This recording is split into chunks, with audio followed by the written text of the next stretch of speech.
It was supposed to be a video for her ex. But the new intern sent it to the billionaire boss by mistake, and his reaction the next day left her speechless. Before we start the story, leave in the comments which city you're watching from. And at the end, don't forget to rate the story from 0 to 10. Enjoy the story, everyone. Harper Lane was about to spill coffee on a $1 million Persian rug when she realized that maybe this internship wasn't such a good idea. The cup trembled in her hand. The dark liquid swayed dangerously close to the edge. Harper froze in the middle of the glass hallway, surrounded by executives who walked with firm and confident steps, while she looked like a flamingo balancing on one leg, trying not to cause a disaster on her first day of work. "Are you okay?" Harper turned her head too quickly. Samantha Price was beside her, holding a folder and smiling in that way that only longtime friends can smile when they see you about to ruin your own life. "I'm great," Harper replied, forcing a smile. "Just practicing my corporate balancing technique." Samantha laughed quietly and guided Harper away from the valuable rug. "Come on, let's get to your desk before you destroy something irreparable." Harper sighed with relief and followed her friend down the hallway. The company building was everything she had imagined and then some.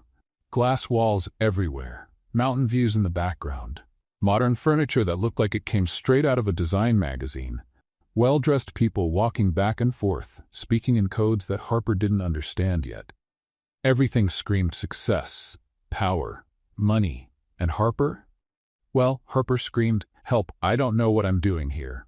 She had arrived in San Mateo the night before, after an exhausting trip, carrying 2 suitcases and a huge fear of making a gigantic mistake.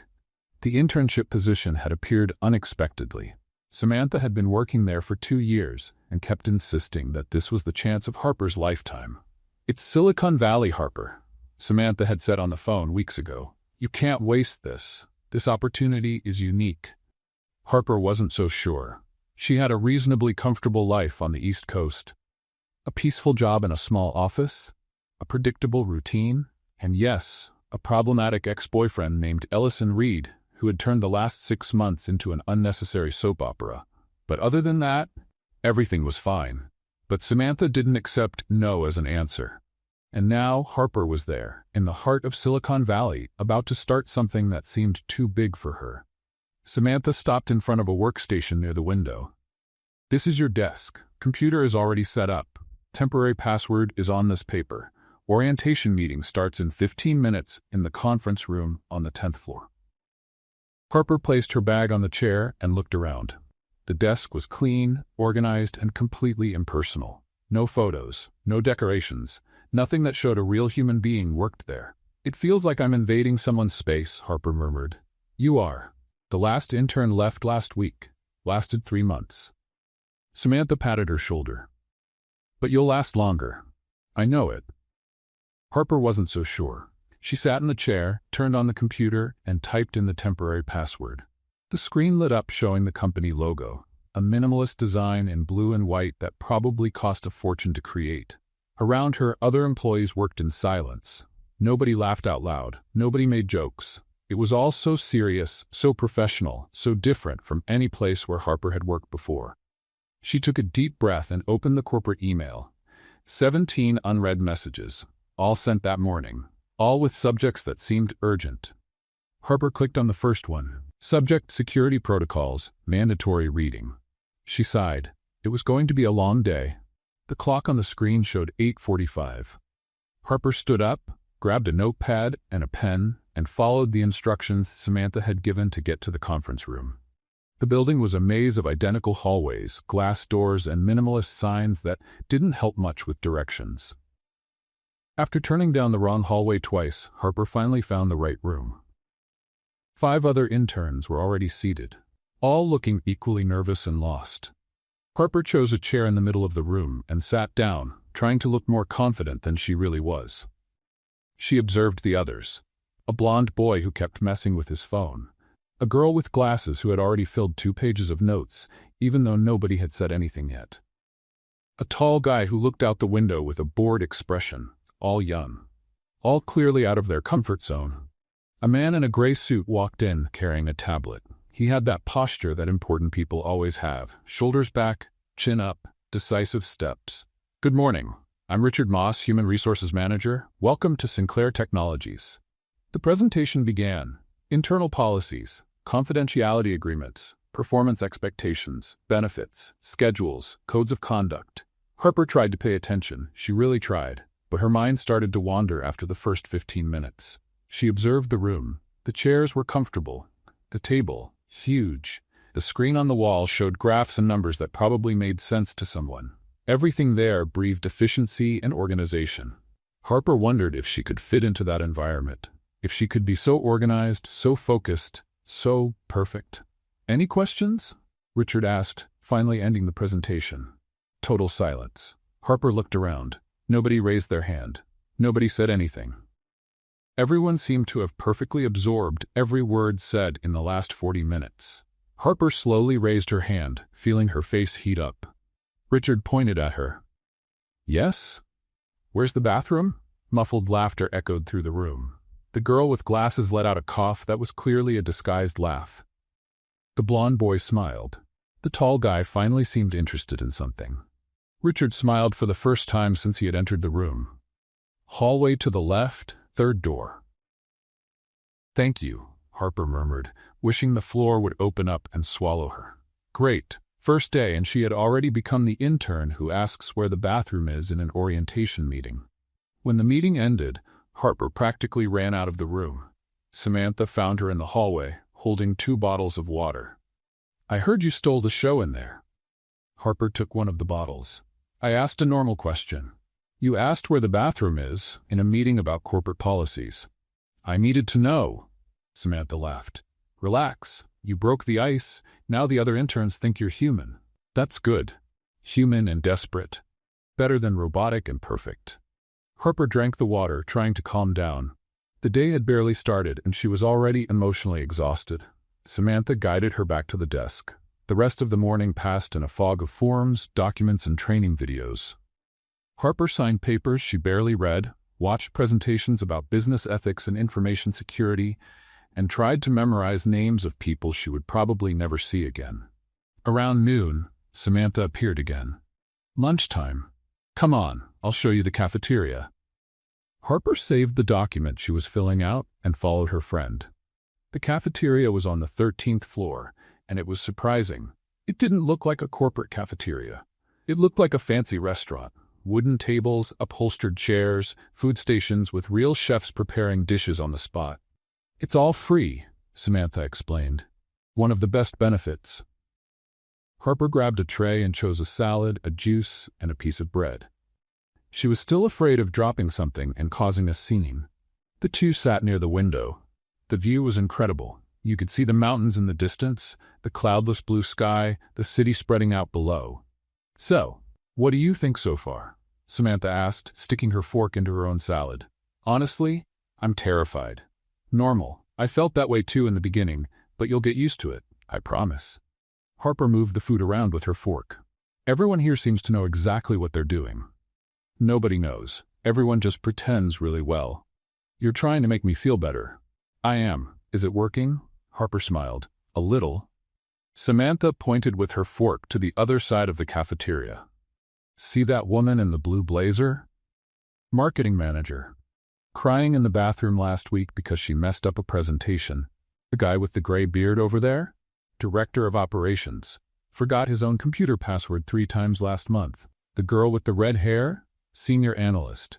Dropped her phone in the toilet yesterday." Harper laughed for real this time. "How do you know all this?" "Because I pay attention. And because everyone here is human, Harper. They just look perfect from a distance." Harper felt a little better. Maybe she really could survive there. Maybe it wasn't as impossible as it seemed. After lunch, Harper returned to her desk and spent the afternoon organizing files, answering welcome emails, and watching more training videos. At 5 in the afternoon, when most people started putting things away, Harper allowed herself to relax. She had survived the first day, without causing any irreparable disaster. Samantha passed by her desk. "Survived? Barely. Counts as a victory. Shall we go home?" "Let's go." The two grabbed their bags and headed to the elevator. On the way, Harper observed the office once more. It still seemed intimidating. It still seemed too big for her. But maybe, just maybe, she could find her place there. When they arrived at the apartment they shared, Harper threw her bag on the couch and let herself fall into the kitchen chair. "I survived," she murmured. Samantha appeared holding 2 bottles of water. "You survived, and tomorrow will be easier." Harper took the bottle and drank half of it at once. "Do you really think I can do this?" Samantha sat beside her. "I wouldn't have dragged you here if I didn't think so. You're smart, funny, and you work hard. You just need to believe in yourself a little more." Harper smiled, tired but grateful. "Thanks for not giving up on me." "Never. We're a team." The two clinked their bottles in an improvised toast. Harper looked out the apartment window, seeing the city lights beginning to turn on. San Mateo was beautiful. Different. Full of possibilities. Maybe this internship really was a good idea. Maybe she really could make this work. Harper ended the day with a strange feeling of hope mixed with fear. Something big was starting. She felt it in her bones. What Harper didn't know, as she fell asleep that night, was that the seemingly ordinary beginning was already completely out of control. And in a few days, everything would change irreversibly. Harper managed not to drop anything on the second day. Progress. She arrived at the office at 7:45, 15 minutes early, carrying a coffee she had bought at the corner coffee shop. This time her hands weren't shaking. This time she knew where the bathroom was. Small victories. Samantha was already at her desk, typing something at impressive speed. "Look who woke up early," she said without taking her eyes off the screen. "Turning corporate already?" "I'm turning paranoid," Harper corrected, sitting at her own desk. "I was afraid of being late and getting fired on the second day." "Nobody gets fired for being late here, just silently judged by the whole team." Harper laughed and turned on the computer. The screen lit up, showing dozens of new emails. She sighed. "Why are there so many messages? I haven't even done anything yet." Welcome to the corporate world. Emails multiply on their own during the night. It's like black magic. Harper started reading the messages. Most were about mandatory training, security policies, and reminders about deadlines. Nothing urgent, nothing that made her panic. She spent the morning organizing files, answering emails, and trying to understand the company's internal system. It was complicated, full of tabs and subcategories, but gradually it was starting to make sense. Around 10 o'clock, a guy passed by her desk carrying a box of donuts. "Anyone want one?" Left over from the 8th floor meeting. Harper raised her hand immediately. "I'll take anything free." The guy laughed and offered the box. Harper took a chocolate-covered donut and bit into it with exaggerated satisfaction. "Thank you.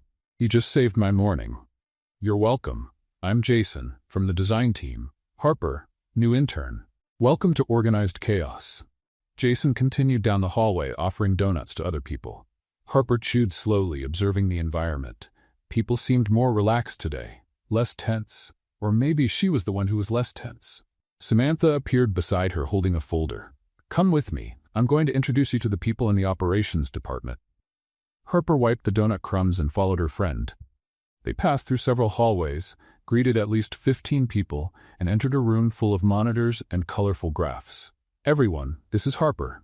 New intern. Be nice to her." A man with a gray beard waved from his swivel chair. "Hi, Harper. Survived the first day?" "Barely." He laughed. "Honesty. I like that. I'm Greg. If you need help with reports, just holler. I'll be hollering a lot then." More laughter. Harper started to feel that maybe she really could fit in there. When they returned to the desk, Samantha patted her shoulder. "See? Not as scary as it looks."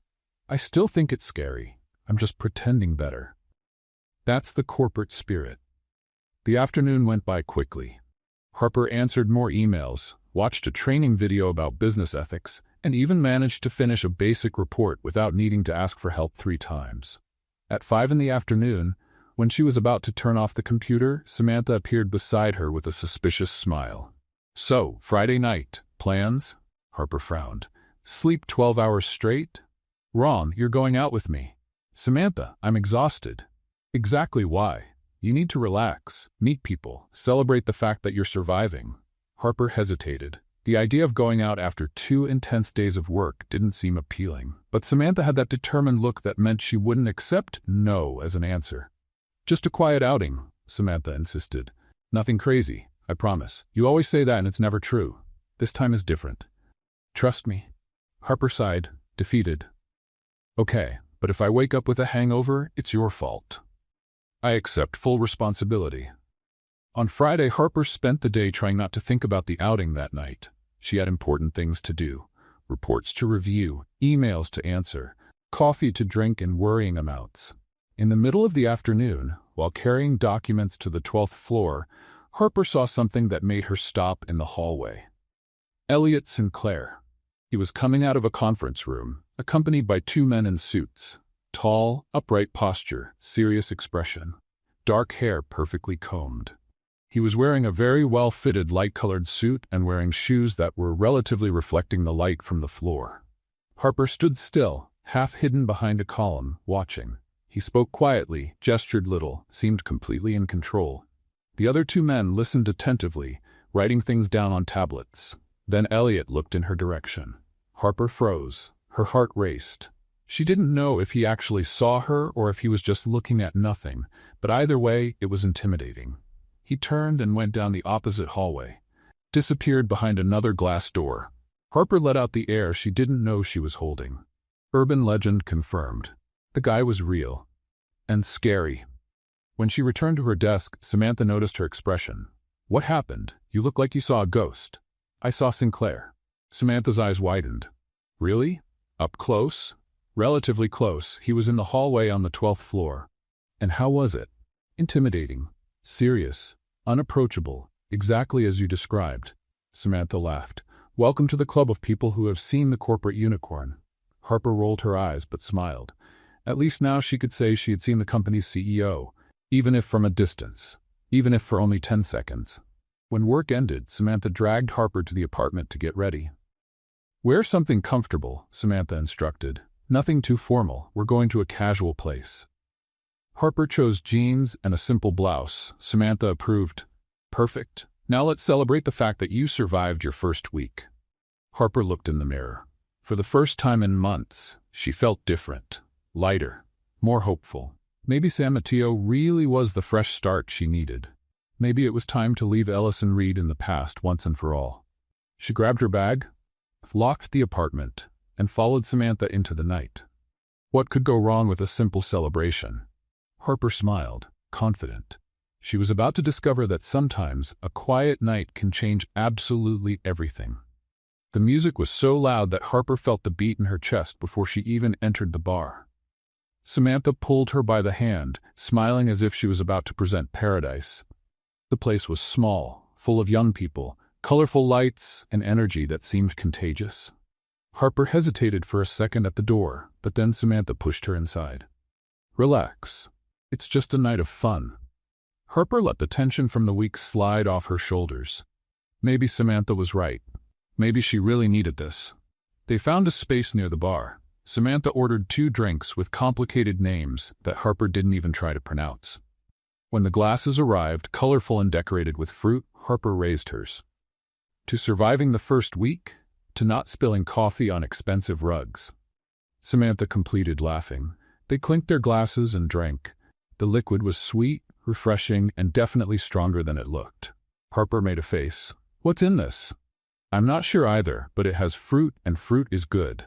The night started slowly. Loose conversations, easy laughter, embarrassing office stories.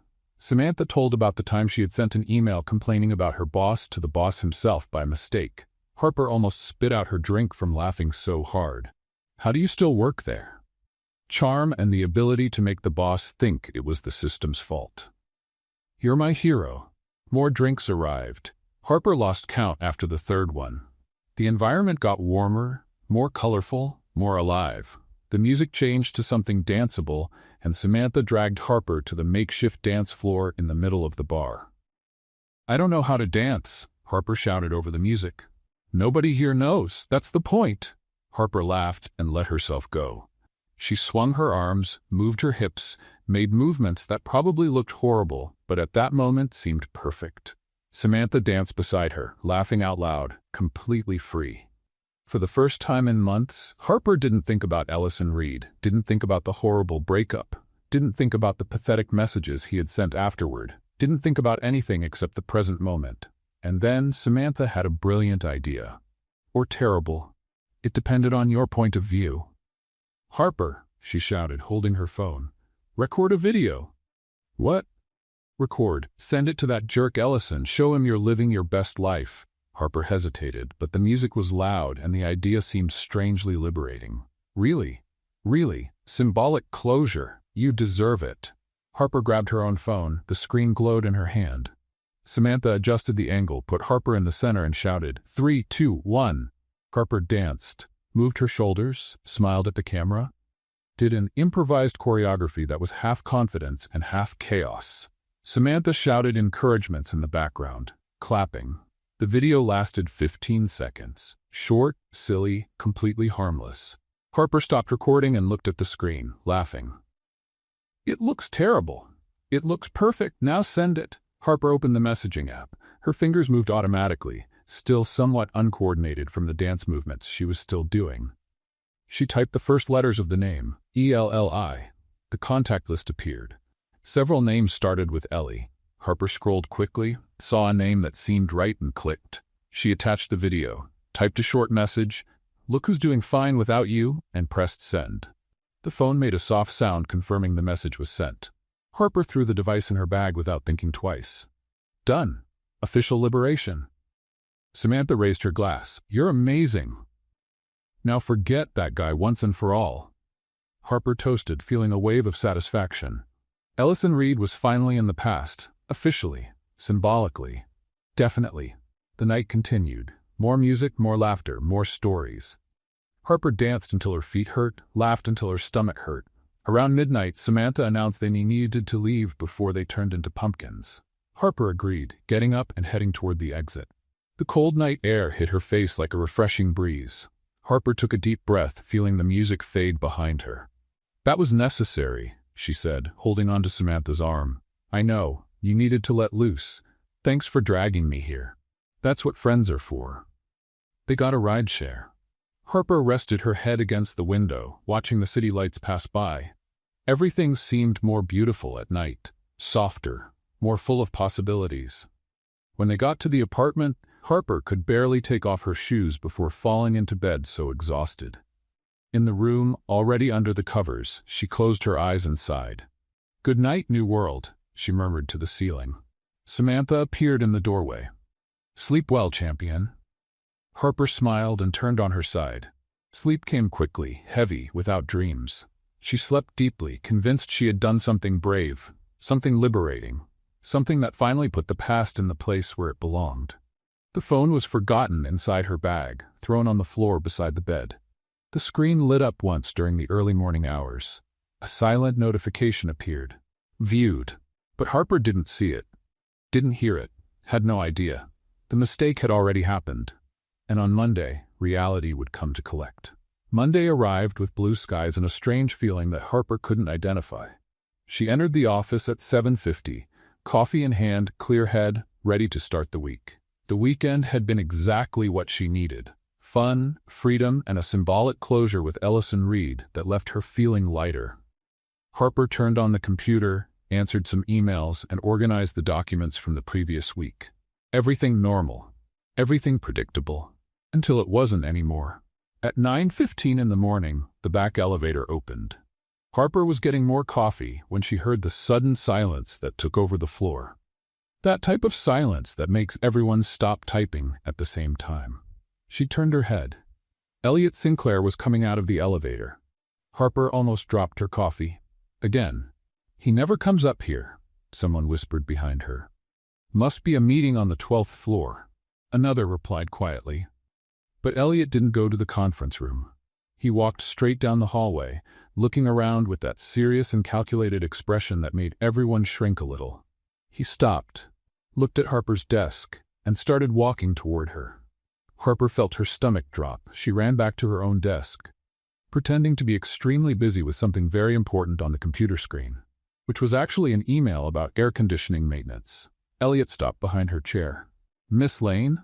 Harper turned the chair slowly, forcing a professional smile. Mr. Sinclair, good morning. I need a report on the third quarter data. Consolidated, comparative with the second quarter. On my desk by 4 in the afternoon. Harper blinked. Excuse me, the third quarter report? Wouldn't the supervisor be the one who?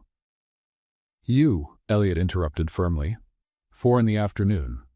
And he turned his back, returning to the elevator without waiting for an answer. Harper remained paralyzed, staring at the empty space where he had been seconds before. What just happened? Samantha appeared beside her in 2 seconds. What was that? I don't know, Harper whispered, still in shock. He asked for a report, directly from me. That's strange. You think? Samantha frowned. He never does that. Always goes through the supervisor. Always. Harper looked at the clock. 9:20.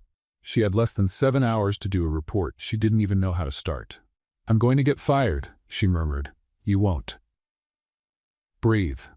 I'll help you. The two spent the entire morning putting together the report. Samantha explained where to find the data, how to consolidate the information, and what format to use. Harper typed, reviewed, checked 3 times, and still thought something was missing. At 3:45, she saved the final file, printed a copy, and headed to the executive floor with trembling legs. Elliot's secretary received her with a polite smile. You can leave it here. I'll give it to him. Thank you. Harper returned to her desk thinking she had survived. Wrong. At 4:30, her desk phone rang. Internal number. Executive floor. She answered with a somewhat shaky voice. Hello? Miss Lane, I need a revision on the report. Add the first quarter data for complete comparison. Tomorrow, 10 in the morning.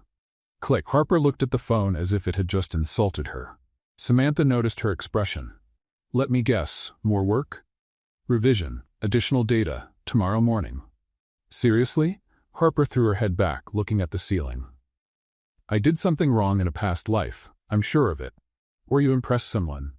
It doesn't feel like I impressed anyone. It feels like I'm being tested. Maybe that's exactly what it is. Harper spent the night in the apartment, laptop open, adding the data that Elliot had requested. Samantha brought pizza and soda, sitting beside her at the kitchen table. This is crazy, Samantha said, biting a piece of pizza. He never does this with interns. Maybe he thinks I'm incompetent and is trying to break me before firing me. Or he found you competent and is really testing you. Harper snorted. Optimism isn't your strong suit, Sam. Realism either, apparently.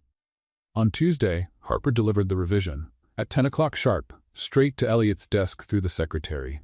She returned to her own desk thinking it was finally over. Wrong again. 2 hours later, Elliot appeared on the floor. Again, Harper felt all eyes turned to her when he stopped in front of her desk. Miss Lane? Conference room 3. 5 minutes. He left before she could answer. Harper looked at Samantha with panic in her eyes. What do I do? Go, and take a notepad. Looks more professional. Harper grabbed the notepad, the pen, and walked to the conference room as if she were going to her own execution. When she entered, Elliot was already seated, looking at a tablet. Sit down. Harper sat. Elliot slid the tablet toward her. These numbers are inconsistent. Explain. Harper looked at the screen, saw the data, saw the error, and for the first time since everything started, she knew exactly what to say. There's a typing error here, she pointed. The system duplicated this line. If you remove it, the numbers match. Elliot took the tablet back, looked, checked, nodded once, good eye, and left the room. Harper remained alone, blinking at the empty chair, trying to process what had just happened. When she returned to her desk, Samantha was waiting. So? He tested me, and I think I passed? See, I told you. Harper sat down, still confused. Why is he doing this? I don't know, but clearly you caught his attention. Harper didn't know if that was good or bad. But one thing was certain. Elliot Sinclair was watching. Closely. And for some reason she couldn't understand, he had decided she was worth his attention. The question was, why? Harper was certain that Elliot Sinclair was trying to turn her into dust. Wednesday, 7:30 in the morning. She hadn't even finished turning on the computer when the email arrived. Subject, Performance Analysis, Urgent, from Elliot Sinclair to Harper Lane. I need a complete analysis of performance indicators for the last 6 months. Graphs, tables, conclusions. Noon. Harper looked at the clock. 4.5 hours. To do 6 months of analysis. She let her forehead fall on the desk with a dull thud. Samantha passed by her carrying a cup of coffee. Are you okay? No. Officially. You can start planning my funeral. Dramatic. What happened now? Harper lifted her head and showed the email. Samantha read it, frowned. That's a week's worth of work. He wants it by noon. He's crazy. Or he hates me. Probably both. Samantha pulled up a chair and sat beside her. Look, I don't know what's going on, but you need to talk to him. This isn't normal. Talk to him? Harper repeated, as if Samantha had suggested she jump off a building. Talk to the billionaire CEO who clearly decided I'm the new training intern? Exactly. You've gone crazy. Maybe, but you can't keep going like this. Look at yourself. You look like you haven't slept in 3 days. Harper sighed. Samantha was right. She had spent the last few nights awake until late, reviewing reports, checking data, desperately trying not to fail. The dark circles were starting to look permanent. Okay, after I deliver this, I'll talk to him. Promise? Promise. Now let me work before he shows up here and fires me personally. Harper spent the next 4 hours in survival mode. Graphs were created, tables were filled in, conclusions were written and rewritten 3 times. When she finally saved the file at 11:45, she felt like she had run a marathon. She sent the email, took a deep breath, waited. 15 minutes later, the phone rang. Harper answered with her heart already racing. Hello? Miss Lane, executive floor. Now. Click. Samantha, who was listening to everything, made a face. Good luck. If I don't come back in an hour, call security. Harper went up in the elevator feeling her stomach turn. When the doors opened on the executive floor, she walked slowly to Elliot's office, mentally rehearsing what she was going to say. The secretary waved for her to enter. Harper knocked on the door. Once. Twice. Come in. She opened the door. Elliot was sitting behind a huge desk, looking at the computer. Didn't even look up when she entered. Sit down. Harper sat in the chair in front of the desk, her hands sweating. Elliot continued typing for another 30 seconds, then closed the laptop and finally looked at her. The report is incomplete. Harper felt her blood freeze. Incomplete? I followed all the instructions you. It lacks historical context. The numbers mean nothing without comparison to previous years. Harper opened her mouth, closed it, opened it again. Mr. Sinclair, with all due respect, you asked for the last 6 months. You didn't mention previous years. It should have been obvious. Obvious, Harper repeated, feeling frustration begin to boil. With all due respect, sir, none of this is being obvious to me. Elliot tilted his head slightly, as if evaluating something. Explain. Harper took a deep breath. It was now or never. You've been giving me impossible tasks with tight deadlines, reports that take days to complete in hours, revisions that change every time I deliver them. And I really don't know what I did wrong. Silence. Elliot observed her for a long moment, then leaned back in his chair. You think you did something wrong? I don't know. That's why I'm asking. The words came out louder than Harper intended. She widened her eyes, realizing she had just yelled at the CEO. I'm sorry. I didn't mean to. You don't need to apologize. Harper blinked, confused. Elliot crossed his arms, his expression still serious, but something had changed in his look. You didn't do anything wrong, Miss Lane. I'm testing you. Testing? Yes, to see if you can handle pressure, if you can deliver results even when conditions aren't ideal, if you give up easily, or if you keep trying. Harper felt a wave of relief mixed with anger. So this was all a test? It was. And you didn't think it was necessary to warn me? Tests that are announced aren't real tests. Harper wanted to laugh, or cry, or throw something at him. But she did none of those things. Just sat there, processing the information. So did I pass? Elliot almost smiled. Almost. You're passing. The test isn't over yet. Harper felt her stomach sink again. Of course not. She stood up, ready to leave, but Elliot stopped her. Miss Lane, Harper turned. Yes? You're doing well. Better than most. That should have been a compliment, but in Elliot's voice it sounded more like a sentence. Harper nodded once and left the office. When she returned to her desk, Samantha was waiting with wide eyes. So? He's testing me. Testing? Yes, apparently this is normal for him. Normal? Harper, this isn't normal. This is psychological. Harper laughed, but there was no humor in it. Welcome to my life. The rest of the week was more of the same. Urgent tasks. impossible deadlines. Elliot appearing on her floor without warning, asking for things that made Harper want to scream. On Friday afternoon, Harper was at her limit. Exhausted, frustrated, and confused. She had proven she could do it, had delivered everything he asked for. So why did he keep pushing? Samantha sat beside her at the end of the workday. You need a break. I need a new life. Saturday. No work. No thinking about Sinclair. Just the two of us. Pizza and bad movies. Harper smiled for the first time in days. That sounds perfect. But when she turned off the computer and grabbed her bag, something still bothered her. Elliot Sinclair wasn't just testing her skills. He was testing something more. And Harper had the feeling that soon she would discover exactly what. Harper had two options: confront Elliot Sinclair or request a transfer to the Alaska branch. Monday, 8 in the morning. She entered the office with a determination she didn't know where it came from. Maybe it was accumulated exhaustion. Maybe it was frustration. Or maybe it was simply the fact that she couldn't take living on that emotional roller coaster anymore. Samantha noticed her expression immediately. What are you going to do? Something probably very stupid. Details? I'm going to talk to him, for real this time. No beating around the bush. Samantha's eyes widened. Are you sure? Not at all, but if I don't do this now, I'll go crazy. Harper grabbed her bag, took a deep breath, and marched toward the elevator before her courage disappeared. When the doors opened on the executive floor, she walked straight to Elliot's office, ignoring the secretary who tried to warn her that he was busy. Harper knocked on the door. Once. Come in. She opened the door and stopped in the middle of the room, arms crossed, posture firm. Elliot looked up from the computer, surprised. Miss Lane, I don't recall scheduling a meeting. You didn't, but we need to talk. Elliot tilted his head, curious. About the fact that you've been driving me crazy for 2 weeks without a decent explanation. Silence. Elliot slowly closed the laptop and leaned back in his chair. Sit down. I prefer to stand. As you wish.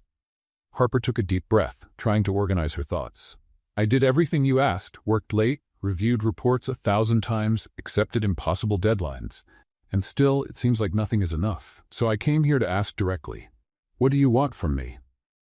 Elliot observed her for a long moment. Then he stood up and walked to the window, hands in his pockets.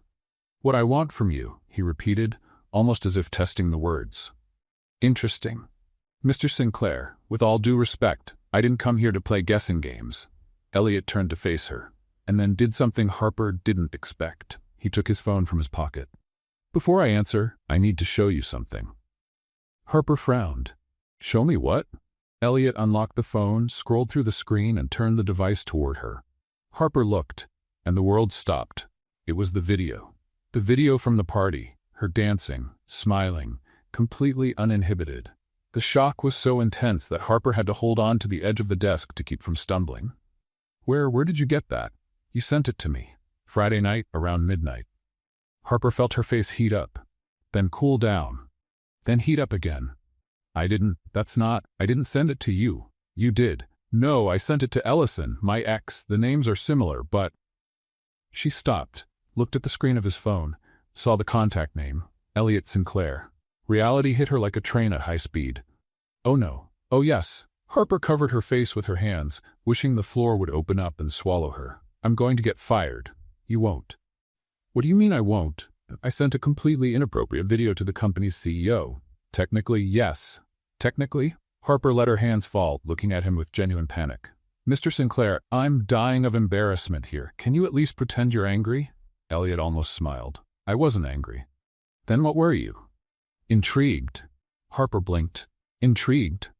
Yes. You spent the entire week here being polite, professional, cautious. And then, suddenly, I received this video showing a completely different version of you. Brave, authentic, bold. Harper felt her face heat up even more. I was just being normal. You were being free, Elliot corrected. And I wanted to know if that person also existed at work. So you decided to torture me with impossible tasks? I decided to test if you had real courage or if it was just a facade. Harper opened her mouth, closed it, didn't know whether to laugh or scream. This is completely insane. Maybe, but it worked. It worked? I almost had a nervous breakdown. Elliot took 2 steps toward her, his expression finally softening. You survived. More than that, you stood out. Most interns would have quit in the first week. Harper crossed her arms, still processing everything. So let me see if I understand. You saw an embarrassing video of me, decided I was interesting, and spent 2 weeks testing me as if I were some kind of scientific experiment? In summary, yes. Harper let out an incredulous laugh. You're crazy, perfectionist, sadistic, demanding. Impossible, Elliot smiled, for real this time. And Harper realized with a mix of horror and confusion that the smile was devastating. You're different from the other people who work here, Miss Lane.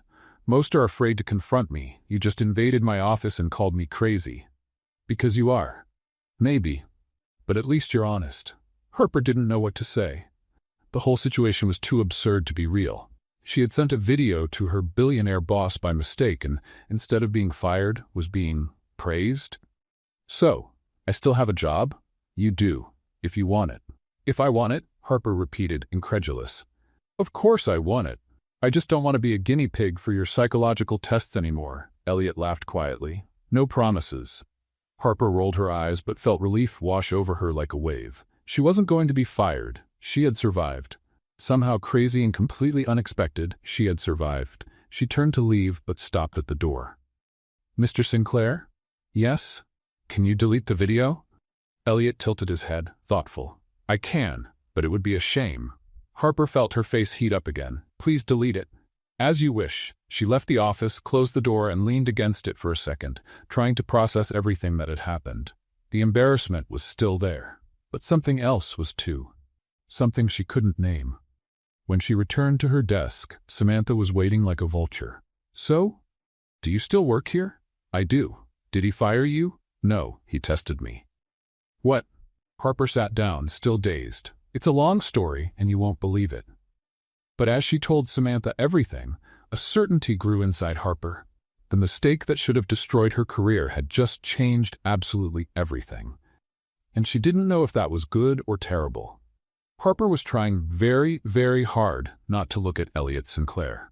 The problem was that he was in the conference room, with her, alone, reviewing a report that could perfectly well have been reviewed by email. This projection is conservative, Elliot said, pointing to the graph on the screen. Harper forced her eyes to focus on the monitor and not on his arm that was dangerously close to hers. I preferred to be cautious. Better to underestimate than to overpromise. Interesting. Interesting good or interesting bad? Elliot turned his head. His eyes met hers, and stayed there, for 2 seconds longer than would be professional. Interesting, insightful. Harper felt her face heat up. Again, she was beginning to think she needed a portable fan just for meetings with him. Right. So, can I go? You can. But neither of them moved. Harper realized she was holding her breath. She let the air out slowly and stood up too quickly. The chair spun and hit the table with a loud noise. Sorry. Elliot raised an eyebrow but said nothing. Just watched as she left the room as if she were fleeing from a fire. When she returned to her desk, Samantha was waiting with that expression that meant trouble. You're red. I'm hot. The room has air conditioning. Then I have a fever, the flu, something contagious. Leave me alone. Samantha crossed her arms, smiling. He's flirting with you. Harper almost spit out her coffee. What? No, he's not. Harper, everyone noticed. Everyone who? Me, Jason, Monica from HR, Greg from operations, literally everyone. Harper buried her face in her hands. This is horrible. Why is it horrible? He's attractive, rich, powerful. And my boss, Harper whispered loudly. My billionaire boss who found out I sent him an embarrassing video and now is interested? Driving me crazy on purpose. Samantha laughed. You like him? I don't. Yes, you do. No. Then why are you red again? Harper threw a pen at her. Samantha dodged, still laughing. The rest of the week was torture. Elliot started showing up more. Not to ask for impossible tasks. Just to show up, talk, make comments that seemed perfectly innocent but carried something more between the lines. On Tuesday, he stopped at her desk with coffee. I heard you like caramel. Harper looked at the extended cup as if it were a trap. How do you know that? Observation. That's slightly scary, or thoughtful. I'll stick with scary. But she took the coffee, and drank it, and it was perfect. On Wednesday, they ran into each other in the hallway. Elliot was holding a folder. Harper was holding 3 folders, a laptop, and a box of paper clips that someone had asked her to get. "Need help?" he asked. "No, I'm perfectly balanced." At that moment, the box of paper clips slipped. Elliot caught it before it fell. "Perfectly," he repeated with a minimal smile at the corner of his mouth. Harper felt her ears heat up. "Thank you. You're welcome, Miss Lane." And he continued down the hallway, leaving Harper standing there trying to remember how legs worked. On Thursday, the situation got worse, or better. Harper didn't know anymore. She was in the break room, heating lunch in the microwave, when Elliot walked in, alone, for no apparent reason. "Mr. Sinclair," Harper greeted, too formal for someone who was heating instant noodles. "Harper." She almost dropped her fork. He never called her by her first name. "You just called me Harper. It's your name." "I know, but you always call me Miss Lane." "Always" is a strong word. It's been what, 3 weeks? 3 weeks and 4 days, not that I'm counting. Elliot grabbed a bottle of water from the fridge, but didn't leave. He leaned against the counter, watching her. "You're adapting well." "Thank you." It wasn't a question. Then was it a compliment? It was an observation. Harper rolled her eyes. "You're very hard to figure out, you know that?" "Good. Keeps things interesting." The microwave beeped. Harper grabbed the container that was too hot, made a face, and almost dropped it. Elliot held her arm to stabilize her. Careful. His hand was warm, firm, and remained there for 2 seconds longer than necessary. Harper looked at him. He looked back. The air in the break room seemed to get thinner. "I need to get back to my desk," Harper said, her voice coming out lower than intended. "Of course." But neither of them moved. It was Elliot who finally took a step back, his hands returning to his pockets. "Enjoy your lunch, Harper." She left the break room in quick steps, her heart beating irregularly. When she returned to her desk, Samantha was already waiting with that look. "No. I didn't even say anything." "You don't need to. It's all over your face." "Samantha, I swear nothing is happening. Yet." Harper threw her head back. "This is a terrible idea. He's my boss. I'm an intern. There are rules, HR policies, common sense. There's also chemistry, and you two have so much you could start a fire." "You're not helping." "I'm not trying to help. I'm trying to make you admit the obvious." Harper bit her lip. Because Samantha was right. Something was changing. The conversations had subtext. The looks lasted longer. The professional tension was mixing with something she didn't want to name. On Friday afternoon, Harper was leaving the building when she saw Elliot in the parking lot. He was leaning against his car, looking at his phone. She could turn the other way. Pretend she didn't see him. Avoid another interaction loaded with confusing meanings. But then he looked up and smiled. Not the polite smile from meetings. Not the calculated business smile. A real smile. That reached his eyes. Harper felt something turn over in her chest. She waved. He waved back. And in that moment, Harper knew the control she was trying to maintain was slipping through her fingers. And with each passing day, it became harder to remember why this was a bad idea. Harper realized something was wrong when Monica from HR stopped making eye contact with her. Monday, 8:15 in the morning. Harper passed the receptionist with a casual wave. Monica immediately looked away, and pretended to be very busy with papers on her desk. Strange. Harper headed to the elevator. 2 guys from the IT department were waiting. When she got close, they stopped talking abruptly. One of them coughed. The other looked at the floor. Very strange. The elevator doors opened. Harper entered. The 2 guys entered as well, but positioned themselves in the opposite corner, as far away from her as possible. Harper frowned. What was happening? When she arrived on the 12th floor, the atmosphere didn't improve. On the contrary, she walked to her desk and noticed something impossible to ignore. People were looking at her. And when she looked back, they quickly looked away, whispering among themselves. Samantha wasn't at her desk yet. Harper turned on the computer, trying to ignore the growing feeling of discomfort. Jason from design passed by her carrying a clipboard, made eye contact, smiled in a strange way, half embarrassed, half amused. "Good morning, Harper." "Good morning?" He kept walking, but Harper heard when he whispered something to another person right after. Muffled laughter followed. Her stomach started to tighten. Samantha arrived 10 minutes later, breathless, holding a coffee. "Sorry I'm late. Had to go back to get some documents." "Sam," Harper called, her voice low. What's happening? What do you mean? People are acting strange. Samantha looked around, noticed the stares. Her expression changed immediately. Oh no. Oh no, what? Samantha pulled her chair close to Harper's desk and leaned in, whispering.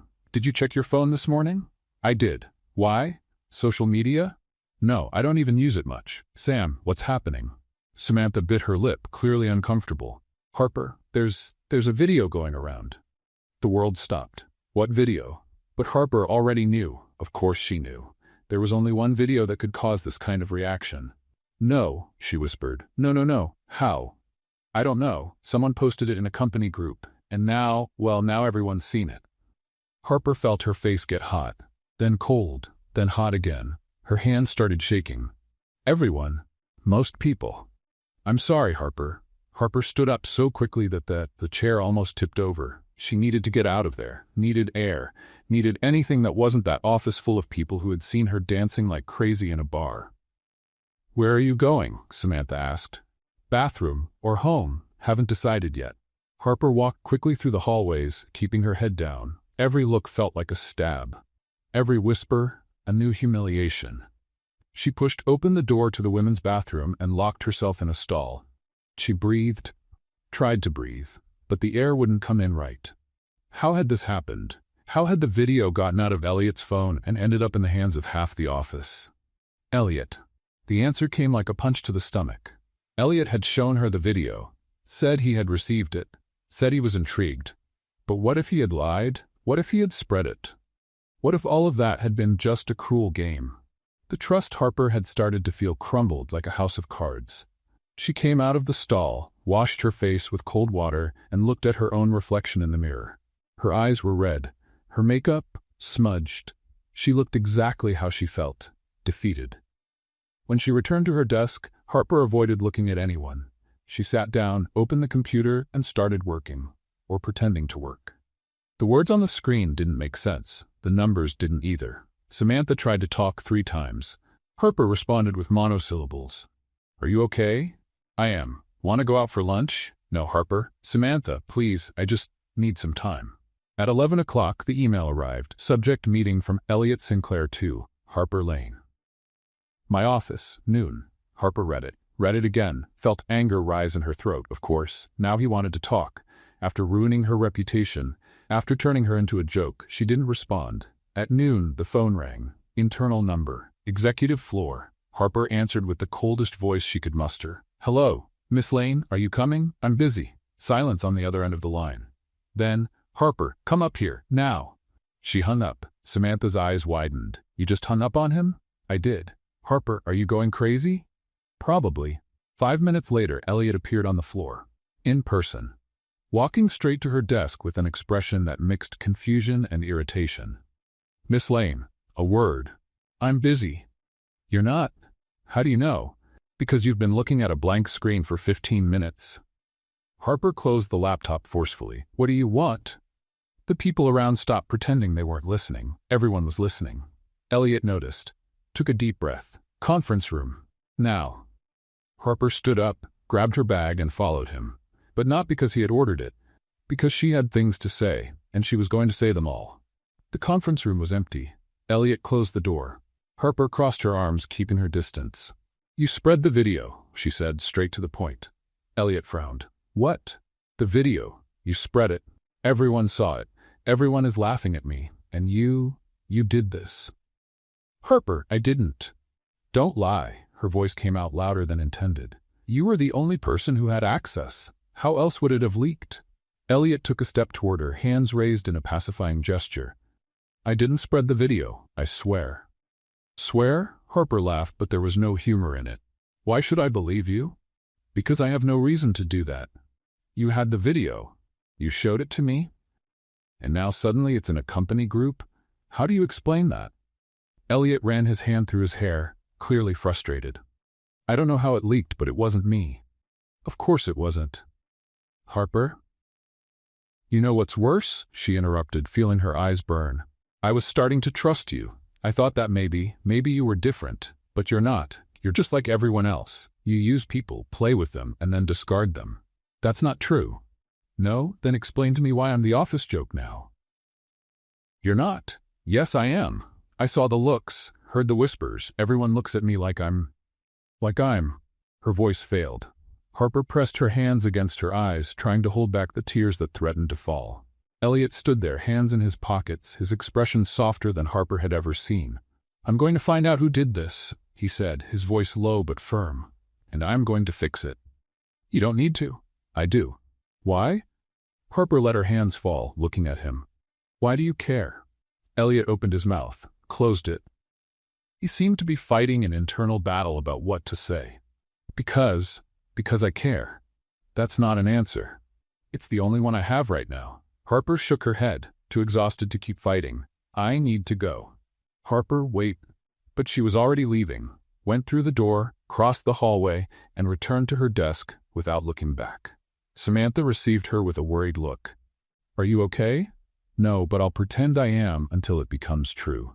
Harper spent the rest of the day on autopilot, answering emails, organizing files, doing everything mechanically, without thinking, without feeling. When the workday ended, she was the first to leave. No goodbyes, no looking back. On the way home, Harper felt something solidify inside her. A decision. A line being drawn. She wasn't going to let Elliot Sinclair get close anymore, wasn't going to trust anymore, wasn't going to feel whatever it was she was starting to feel. Because in the end, he had proven what she already knew. Trusting someone always ended in humiliation. And Harper was too tired to keep being everyone's joke. Harper spent all of Tuesday avoiding Elliot Sinclair. When he entered a hallway, she turned the other way. When he sent an email, she responded with one word. When he tried to call, she let it go to voicemail. Samantha watched it all with a mix of concern and frustration. Harper, you can't run from him forever. You work in the same building. I can try. He's your boss. Temporarily. As soon as I find another internship, I'm out of here. You're not leaving. I am. You won't, because you're too stubborn to let a video bring you down. Harper snorted, but didn't respond. Because Samantha was right. She wasn't going to leave. Not yet. But that didn't mean she had to talk to Elliot. On Wednesday morning, Harper's avoidance strategy encountered an obstacle. An obstacle 6'1", in a dark suit and with a determined expression. Elliot was waiting beside her desk when she arrived. Miss Lane, we need to talk. I'm busy. You're not. You arrived 5 seconds ago. Harper dropped her bag on the chair and crossed her arms. What do you want? For you to listen to me. I already listened. You said you didn't spread the video. Congratulations on the creativity. Now if you'll excuse me. Harper, he interrupted, his voice lower. Please. The please caught her off guard. Elliot Sinclair wasn't the type who asked for things with please. Harper hesitated. Then sighed. 5 minutes. Conference room. Right here. Harper. Here, or I won't talk. Elliot looked around. Several people were discreetly watching. He took a deep breath. Okay. Here. Samantha discreetly got up and went to the other side of the floor, giving them space. Elliot pulled up a chair and sat beside Harper's desk. She remained standing, keeping her distance. I didn't spread the video, he began. You already said that. And I keep saying it because it's true. Then how did it leak? You were the only person who had access. I know, and I spent the last 2 days trying to find out. Harper frowned. Find out what? Elliot took his phone from his pocket and opened an app. He scrolled through the screen and extended the device to her. Look at this. Harper took the phone reluctantly. It was a video. The video. She was about to return it when she noticed something. The angle was different. In the video she had recorded, the camera was at the height of her face. Samantha had held the phone. But this video, this one was being filmed from below, from far away, as if someone was recording from another table. Harper felt her stomach tighten. This isn't the video I sent. Exactly. But how? Elliot leaned forward, his expression serious. Someone else recorded you that night. From their own phone, and it was that person who spread it. Harper sat down slowly in the chair, still looking at the screen. Who? I'm still investigating, but I have a suspicion. What suspicion? Elliot took the phone back and opened another image. It was a screenshot of the company group where the video had been posted. The username was highlighted. Jessica Turner. Harper blinked. Jessica? The Jessica who works in marketing? The same one. But why? I barely know her. Elliot scrolled to another screenshot. It was an old photo from a corporate party. Jessica was next to a tall man, smiling at the camera. Harper looked closer, and then recognized the face. Ellison? Your ex, Elliot confirmed. They dated last year for 3 months. Harper felt the floor disappear beneath her feet. You're kidding. I'm not. I asked HR to verify. Jessica was at the same party as you on Friday, and apparently when you recorded the video, she noticed and decided to record too. But why would she spread it? Elliot shrugged. Jealousy? Revenge? Maybe she still likes Ellison and got irritated seeing you apparently provoking him. Harper covered her face with her hands. This is completely insane. It is, but it explains how the video leaked without me having any involvement. Harper let her hands fall, looking at Elliot. For the first time in days, she really looked at him, saw the tiredness in his eyes, the tension in his shoulders, the frustration contained in his posture. He was telling the truth. You really didn't spread it, she said, more of a statement than a question. No, I would never do that to you. But I accused you, in front of everyone. You had reasons to be suspicious. Still, I'm sorry. Elliot shook his head. You don't need to apologize, I understand. Silence for a moment. Then Harper asked, What are you going to do? I'm already doing it. I talked to HR. Jessica is going to be called in for a disciplinary meeting, and I asked them to remove the video from all internal groups. But people already saw it. They did, but they'll forget. There's always something new to gossip about. In a week, no one will remember anymore. Harper wanted to believe it, but the humiliation was still too fresh. I don't know if I can stay here knowing that everyone saw me like that. Then don't stay. Harper looked up, surprised. What? If you want to leave, I understand. I can give you an excellent letter of recommendation. Help you find another position at any company you want. It was the perfect way out. The chance to start over somewhere else, without the weight of shame. Harper should have been relieved, but instead, she felt something tightening in her chest. You want me to leave? Elliot looked her in the eyes. No, but I want you to be happy. And if staying here makes you unhappy, then I don't want you to stay. Harper bit her lip. He was being sincere. Completely, painfully sincere.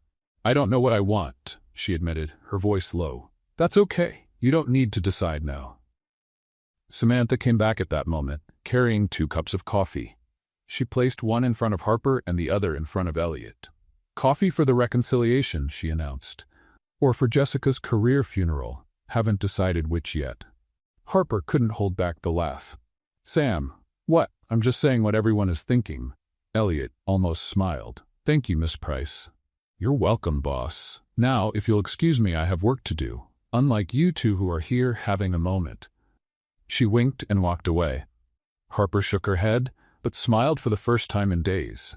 She's impossible. She's loyal, Elliot corrected. You're lucky to have a friend like that. I know. Elliot stood up, adjusting his jacket. I'll let you get back to work. But Harper? Yes. If you need anything, I'm here. She nodded, not trusting her own voice. Elliot walked back to the elevator. Harper remained seated, looking at the coffee Samantha had brought, processing everything. The truth had finally appeared. Elliot hadn't betrayed her trust. He had tried to protect her. But even knowing that, the pain was still there. The humiliation still burned. And Harper didn't know if she could simply forget and move on. Because some wounds, even when explained, left permanent scars. And Harper had the feeling that this one was going to take a long time to heal. Harper spent the following week doing exactly what Elliot asked. Working. Nothing more, nothing less. Just working. She arrived on time, completed her tasks, answered emails, and left promptly at 5. No conversation, no jokes, no those moments filled with looks that had become so frequent before everything fell apart. Elliot noticed. Of course he noticed. On Thursday, he passed by her desk 3 times. All 3 times, Harper kept her eyes fixed on the computer screen, pretending to be completely absorbed in a data spreadsheet that she had already reviewed twice. On the 3rd pass, Samantha couldn't take it anymore. You're being cruel. Harper didn't take her eyes off the screen. I'm being professional. You're being distant. There's a difference. I don't see what it is. Samantha pulled up a chair and sat beside her. Harper, he proved he didn't spread the video. Jessica was reprimanded. The video was removed. What more do you want? Harper finally looked at Samantha. I want to understand why he was interested in me. What do you mean? It was because of the video, Sam. He saw that video and decided I was interesting. It wasn't because of my work. It wasn't because of my intelligence. It was because I was dancing happily in a bar. Samantha frowned. You're oversimplifying. Am I? Because it seems pretty simple to me. Without the video, I'd just be another invisible intern. You don't know that. Yes, I do. And you know what's worse? I started to like his attention. Started to think that maybe there was something real there. But there wasn't. It was just curiosity, entertainment. Harper, I need to work, Sam. Samantha sighed and went back to her own desk. Harper went back to looking at the screen, but the words still didn't make sense. Because the truth was that Harper didn't know what she felt. Anger? Sadness? Disappointment? All together? She only knew that keeping her distance seemed like the only safe thing to do. On Friday afternoon, Elliot finally took action. Harper was putting things away to leave when he appeared. Without warning, without beating around the bush, I need to talk to you. I'm leaving. You're not. It's still 4:50. Harper looked at the clock. He was right, 10 minutes to 5. I'm getting a head start. Harper, his voice came out firmer. Conference room, now. She thought about refusing, but there was something in his expression that made her hesitate. It wasn't anger. It was tiredness. The kind of tiredness that comes when someone has been trying for days and getting nowhere. 5 minutes, she gave in. They entered the nearest conference room. Elliot closed the door. Harper stayed near the exit, arms crossed. Go ahead. Elliot ran his hand through his hair, clearly frustrated. What did I do wrong? Harper blinked. What do you mean? I proved I didn't spread the video. I took action against whoever did. I removed the content. What else do you want me to do? Nothing. You did everything right. Then why are you avoiding me like I did something horrible? Harper looked away. I'm not avoiding you. You are, and I want to know why. Because. Harper took a deep breath. Because I need to understand something. What? She finally looked at him. Would you have been interested in me if it weren't for the video? Elliot was silent. The question clearly caught him off guard. Harper? Answer. Honestly. If I hadn't sent that video, would you have noticed I exist? You're being unfair. I'm being realistic. I'm just another intern. You're the CEO. Without that mistake, I would be invisible to you. Elliot took a step toward her. You're not invisible. But I was, until the video. The video caught my attention, he admitted, but that's not why I kept paying attention. Then why did you? Because you're smart, resilient, funny even under pressure. You don't give up. And you're not afraid to confront me when you think I'm wrong. Harper felt her chest tighten. Nice words, but how do I know they're true? Because if I were only interested in the video, I would have stopped paying attention weeks ago. But I didn't. He stopped, as if choosing his words carefully. I keep wanting to be near you. And it has nothing to do with that video. Harper bit her lip, feeling her eyes burn. I wanted to believe that. Then believe it. It's not that simple. Why not? Because I don't know who to trust anymore. Her voice came out louder than intended. I trusted Ellison, and he made a fool of me. I was starting to trust you, and then the video leaked, and I thought you had betrayed me. And now you're saying all the right things, but how do I know you won't end up hurting me again? Elliot stood there, hands in his pockets, eyes fixed on her. You don't know, he said simply. Nobody ever knows. Trusting someone is always a risk. Then why should I risk it? Because the alternative is to be alone and protected, but also isolated. Harper wiped away a tear that had escaped. I don't want to get hurt again. I know, and I can't promise that will never happen, but I can promise I'll try not to be the cause of it. Silence, heavy, loaded. Harper wanted to believe, wanted so badly to believe. But the fear was bigger, the doubt was stronger. I need time, she said finally. Elliot nodded, even though he seemed disappointed. How much time? I don't know, just time. Okay. Harper turned to leave but stopped at the door. Elliot? It was the first time she called him by his first name. He noticed. His eyes lit up for a second. Yes?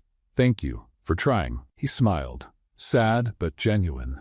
Always. Harper left the room and returned to her desk, grabbed her bag, waved to Samantha, and left without looking back. On the way home, she felt the weight of the conversation pressing on her chest. Elliot had been honest, vulnerable, even. But the truth was that Harper still didn't know if she could separate his interest in the video from his interest in her as a person. And until she could, keeping her distance seemed like the only safe option. Even if it hurt, even if every day it became harder to pretend she didn't feel anything.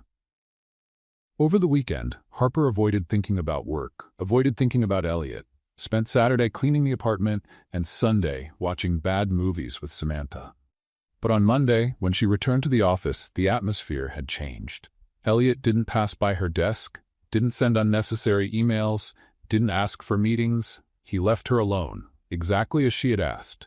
And Harper discovered something terrible. Missing someone hurts much more when you yourself created the distance. The silence between them grew. The teasing disappeared. The looks, too.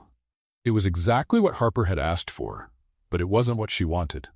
And somewhere, in the back of her mind, Harper knew. The distance wasn't going to last forever. Something was going to break. Someone was going to give in. The question was, who? And when? Harper's patience lasted exactly 12 days. 12 days of awkward silences. 12 days of cold emails. 12 days pretending she didn't feel the weight of Elliot's gaze every time he passed by in the hallway. And then, on Thursday afternoon, something broke. Harper was in the break room, waiting for the microwave to finish heating her lunch when Elliot walked in, alone. Again. She didn't look at him. Kept her eyes fixed on the microwave's digital display as if it were the most fascinating thing in the world. 3 minutes and 40 seconds. 3 minutes and 39 seconds. 3 minutes and 38 seconds. Are you really going to keep ignoring me? Elliot's voice cut through the silence. Harper pressed her lips together. I'm not ignoring you. I'm being professional. Professional would be answering my emails in less than 12 hours. I do answer, with 1 word, sometimes 2 if I'm lucky. Harper finally looked at him. What do you want from me, Elliot? I want you to stop acting like I don't exist. I asked for time. You agreed. You asked for time to think. You didn't ask to treat me like a stranger. The microwave beeped. Harper grabbed the container, burned her fingers, let out a quiet curse, and put it back on the counter. Elliot grabbed a dish towel and extended it to her. Thank you, Harper murmured, taking the towel. You're welcome. Tense silence. Harper wrapped the towel around the container and tried to leave the break room. Elliot blocked the way. Move. No, Elliot. Harper, we need to talk. There's nothing to talk about. Yes, there is. There's the fact that you're running from me. There's the fact that I don't know what else to do to prove I care. And there's the fact that all this distance is driving me crazy. Harper felt something tighten in her chest. But anger came first. You're going crazy? You? What about me? How do you think I feel? I don't know. Because you won't talk to me. Because I don't know what to say. Her voice came out louder than intended. I don't know how to process this, Elliot. You're my boss. You have power over me. And at the same time, I'm what? Confusing me. Elliot took a step toward her. How am I confusing you? Because you act like you care, but I never know if it's real or if it's just curiosity, entertainment, a game. A game? Elliot repeated, his voice low but loaded. You think this is a game to me? I don't know. I don't know what it is to you. It's real, he practically shouted. It's completely, absolutely real. Harper blinked, surprised by the intensity. Elliot ran his hand through his hair, clearly trying to control himself. You want to know the truth? I didn't plan this. Didn't plan to be interested in you. Didn't plan to lie awake at night thinking about how you smile when you're nervous. Didn't plan to feel this constant need to be near you. But it happened, and I don't know how to pretend it's not happening anymore. Harper felt the air leave her lungs. Elliot? And I know it's complicated. I know I'm your boss and there are rules and I should probably keep my distance. But I can't, because every time you look at me, every time you laugh at something I say, every time you challenge me, I feel that. That. He stopped, searching for the words. That what? Harper whispered. That I finally found someone who sees me. Not the CEO, not the billionaire, not the guy who built a company from scratch, just me. Harper felt her eyes burn, because she understood, completely. Painfully. But you don't understand, she said, her voice trembling. You have all the power here. You decide if I stay or go. You decide if my career thrives or sinks. How do I know what you feel is real and not just abuse of power? Elliot completed bitterly. Is that what you think of me? No, that's not it. Then what is it? It's that I'm scared. Harper exploded. I'm scared to trust you and end up destroyed. I'm scared this is just a phase, and then you'll lose interest. I'm scared that in the end, I'm just another intern who made the mistake of thinking she was special. Elliot stood still, breathing heavily, eyes fixed on her. You are special. You don't know that. I do. Because I spent the last 2 months trying to find something wrong with you. Some reason to stop feeling what I'm feeling. And I didn't find it. You're stubborn, yes. Sometimes annoying, definitely challenging. But you're also brilliant, brave, and honest in a way that's rare. And I'm not saying this because I'm your boss. I'm saying it because it's true. Harper felt a tear roll down, wiped it quickly. What if it doesn't work out? Then it doesn't, but at least we tried. What about my job? Your job is yours, regardless of what happens between us, I swear. Harper wanted to believe, but the fear was so big, so consuming. I don't know if I can risk it. Elliot took a step back, hands returning to his pockets, the professional mask trying to return to its place. But it didn't stick, because now Harper could see through it, see the vulnerability, the insecurity, the pain. Then don't risk it, he said, his voice tired. I won't force you into anything, but I also can't keep going like this. Can't keep pretending everything's okay when it clearly isn't. What are you saying? I'm saying that maybe you're right. Maybe this was a mistake from the beginning. Maybe I confused attraction with something more. Maybe it would be better for both of us if we just stopped. Harper felt her heart drop. You want me to leave? No, but I want you to be happy. And if being near me makes you unhappy, then yes. Maybe it's better if you go. Are you firing me? I'm setting you free. Harper let out a humorless laugh. How generous. Harper, no. You know what's funny? You spent weeks telling me you care, that this is real, that I'm special. And at the first real difficulty, the first time I show insecurity, you throw it all away. You give up. I'm not giving up. Yes, you are. You're giving me an out because it's easier than fighting for what you say you feel. Elliot clenched his fists. And what do you want me to do? Beg? Insist until you truly hate me? I want you to be honest. Completely honest. Not this edited and controlled version you show everyone. You want honesty? Elliot took 2 steps toward her, his voice low but intense. Okay, honesty. I'm scared too. I'm scared you're right. That I only became interested in you because of the video. That this is superficial. That I'm going to mess everything up because I don't know how to do this right. I never knew how. All my previous relationships failed because I prioritized work, because I didn't know how to balance. And now there's you, and I want so badly to get it right, but I don't know how. And that terrifies me. Harper stood still, breathing hard, processing every word. Why didn't you say this before? Because I'm the CEO. I have to have the answers. I have to be in control. Admitting I don't know what I'm doing isn't something I do. Well, maybe you should, because that perfect and controlled version doesn't work with me. I noticed. Silence. Heavy, loaded. Harper wiped another tear. I don't know what to do. Me neither. They stood there, stopped in the middle of the break room, 2 meters apart that felt like miles. And then a voice so low that Harper almost didn't hear. Maybe we need to accept that this won't work. The words hit like a punch. Is that it then? Harper asked. We give up? Elliot didn't answer, just looked away. Harper grabbed the food container, walked past him, and left the break room. Her legs were shaking, her eyes were burning, her chest hurt in a way she didn't know was possible. When she returned to her desk, Samantha was waiting. What happened? It's over, Harper said simply, before it even really began. Harper, no Sam, just don't. Harper sat down, opened the laptop, and pretended to work. But the words on the screen were a blur, because all she could think about was the expression on Elliot's face when he said that maybe it was better to give up, and the way she didn't fight against it.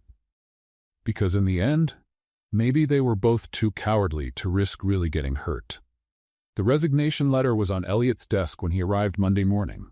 Simple, direct, too professional to be anything but painful. Dear Mr. Sinclair, I hereby request my effective dismissal from the company with notice period as established in the contract. I appreciate the opportunity for learning and professional growth during the internship period. Sincerely, Harper Lane.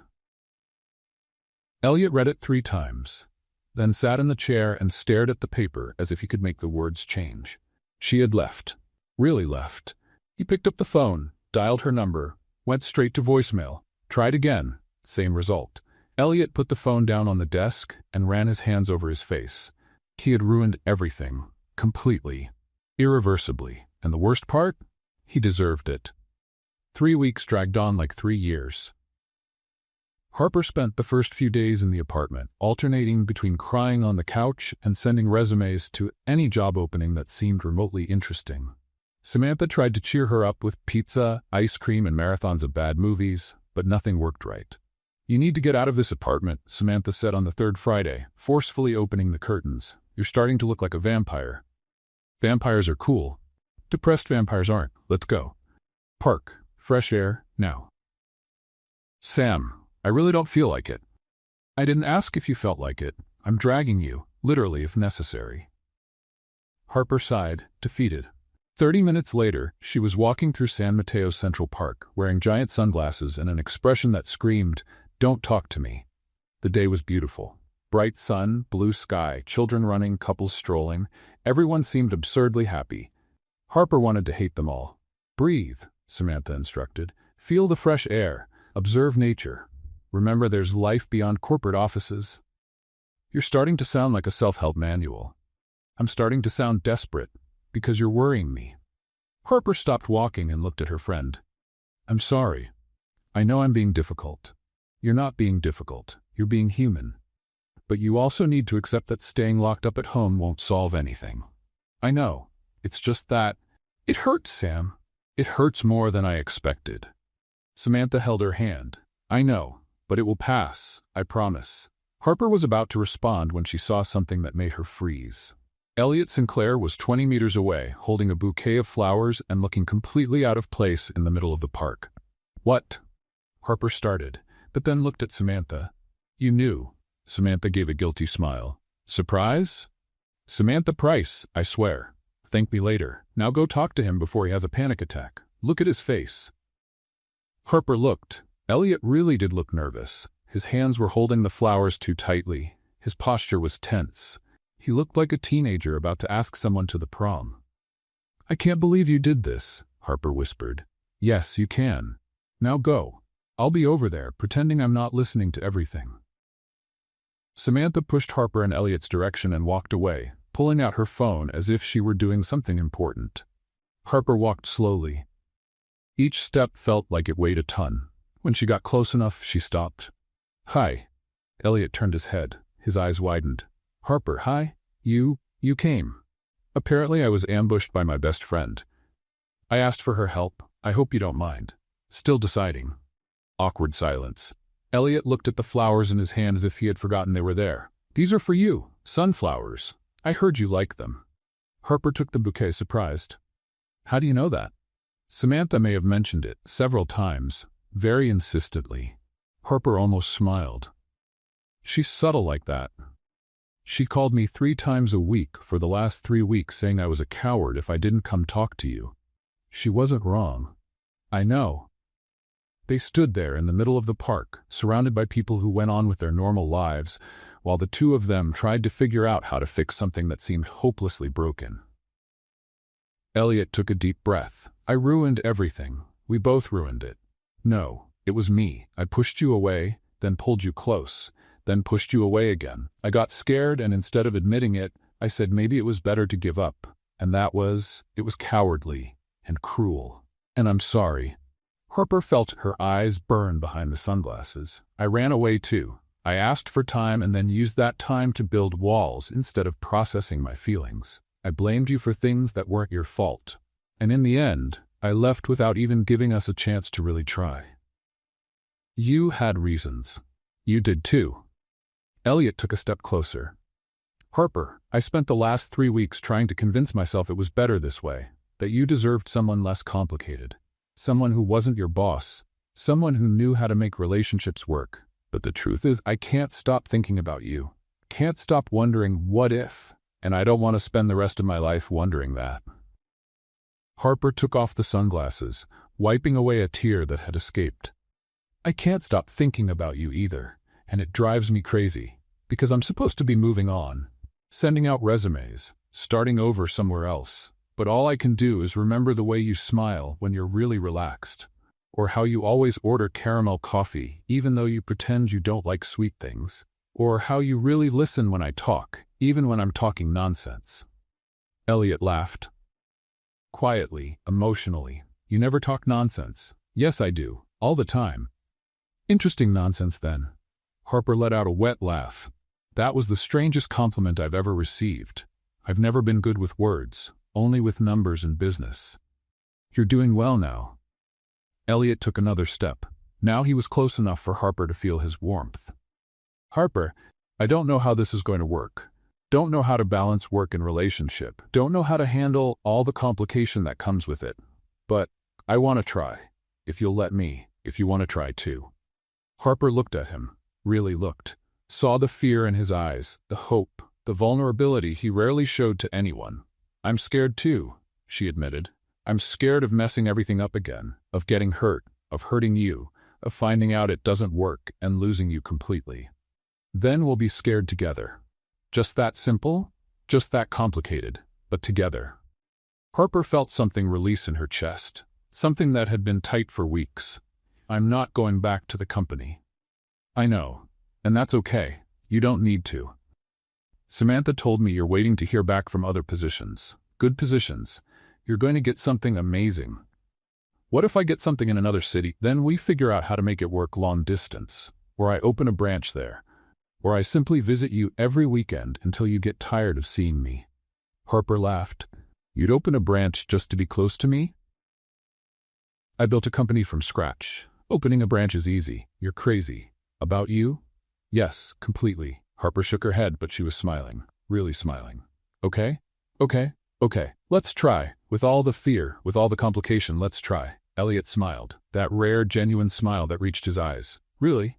Really. But with one condition. What? No games, no tests, no pretending everything's okay when it's not. We talk. We're honest. Always.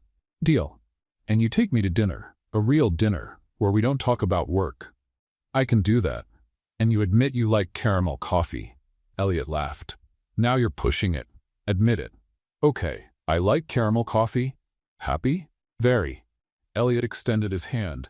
Harper looked at it, then at him, and instead of shaking it, pulled him into a hug. He wrapped his arms around her immediately, holding on as if afraid she would disappear again. I missed you, he whispered. Me too.